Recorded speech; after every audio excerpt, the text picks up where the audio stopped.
According to Berkshire Hathaway's Vice Chairman Charlie Munger, the journey to financial freedom begins with your first $100,000. But $0 to $100,000 in a year? Is that even possible? Indeed, it is. It might not be a walk in the park, but with the right strategy and discipline, it's certainly within reach. In Charlie Munger's own words, I don't care what you have to do. Find a way to get your hands on $100,000. After that, you can ease off the gas a little bit. So in this video, I will give you a step-by-step plan that you can follow to get $100,000 in a year. And the first step is to commit to your goals. Here's the thing. Commitment is not merely a pledge or an assurance. It's a state of being dedicated to a particular cause or action. And in this case, reaching that alluring $100,000 mark. It's like committing to a healthier diet and sticking to it even when the tantalizing aroma of your favorite pizza dish tries to lure you away. So why is commitment so important? Well, imagine you're attempting to scale a daunting mountain. The initial journey with your energy at peak levels and excitement bubbling over might seem manageable, even enjoyable. But as the terrain gets tough, the weather unpredictable, and your energy reserves dwindle, it's your commitment to reach the top that keeps you pushing on. Commitment in your financial journey is a similar ally. The start of your endeavor to accumulate wealth could be riddled with enthusiasm. However, as time progresses and you face hurdles, the initial excitement may fizzle out. You might encounter setbacks, make poor investments, or just struggle to maintain the discipline necessary for financial growth. And it's during these tough times that your commitment acts as your North Star, guiding you through the stormy seas. So while the path to riches isn't always easy, commitment acts as your steadfast companion, ensuring you stay the course no matter how tough the journey gets. So once you've got the right mindset, the second step towards breaking the vicious paycheck-to-paycheck cycle is to develop tunnel vision. You see, if you try to do everything, chances are you achieve nothing. Staying focused is what keeps you from chasing all forms of shiny side hustles every other month. So instead of being average at lots of things, it's better to do really well in one or a few things.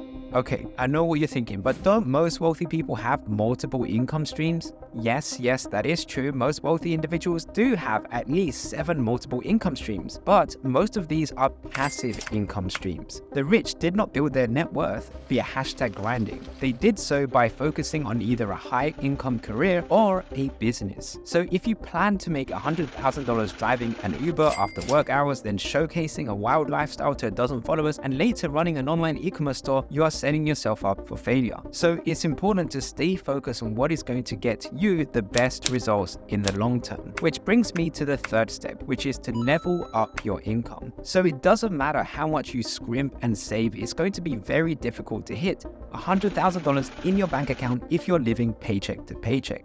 Some people will tell you to cut back on luxuries such as coffee or eating out or whatever it might be. And sure, that can help a little bit, but in the grand scheme of things, it's not really going to make a huge difference. So what can you do instead? The only way to fix this is to increase your income. Now it's funny, everyone today says that the only way to increase your income is to start your own business. And while starting your own business is definitely one of the most lucrative things you can do, it's not for everyone.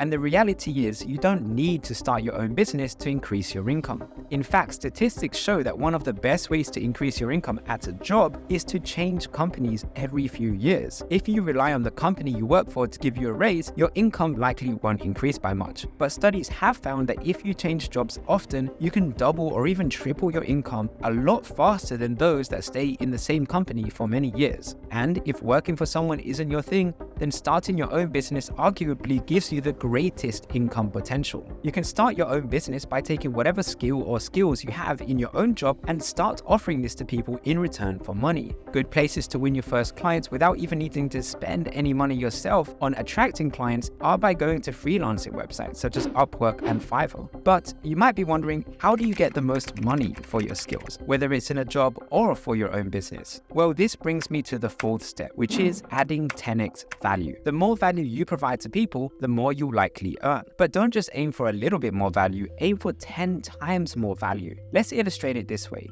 Imagine your salary was $60,000 a year. Then imagine that you could save $10,000 of this salary each year. At that rate, how long would it take you to reach $100,000? It would take you a whopping 10 years to save to $100,000. But on the other hand, let's say you're a chief executive or a business owner who offers more value to people. example, it wouldn't be too out of the ordinary to earn $200,000 a year or more. And then this person will, of course, have $100,000 in his or her savings account in much less time. The lesson: money is just an exchange of value. The more value you can provide to people, the more you will likely earn in return. So when it comes to adding value, don't just aim for adding a bit more value. This is a big mistake. Instead, aim for adding 10 times more value than what you charge if you're a business owner, or 10 times more value to the company you work for if you have a job. For example, let's just say you own a marketing company and charge someone $3,000 for marketing services.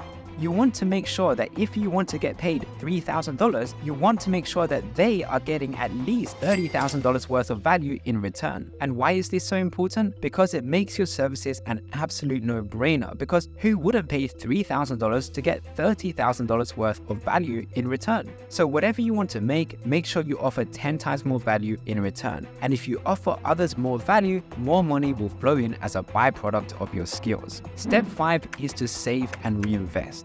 So now that you're earning more, it's important to start saving and reinvesting that money. Let's start with saving your money. To reach $100,000 in a year, how much would you need to save each month? $8,333 a month. Yes, saving $8,000 a month might sound like a lot, but remember, it's all relative to your income. If you earn $10,000 a month, saving $8,000 a month might look quite difficult. But if you earn $20,000 a month, chances are your expenses to live comfortably will be less than $10,000 each month, giving you another $10,000 that you can use to save and invest. So that's why it's so important that you find ways to increase your income and then save and invest the extra money you have each month as soon as possible. However, there is a big danger that could stop you from investing and saving your money when you start earning more. And this brings me to the next step, which is step 6, dodging the deceptive trap of lifestyle inflation. So what is lifestyle inflation, you might ask? Well, picture this. You've started to earn more, and now instead of taking an Uber X,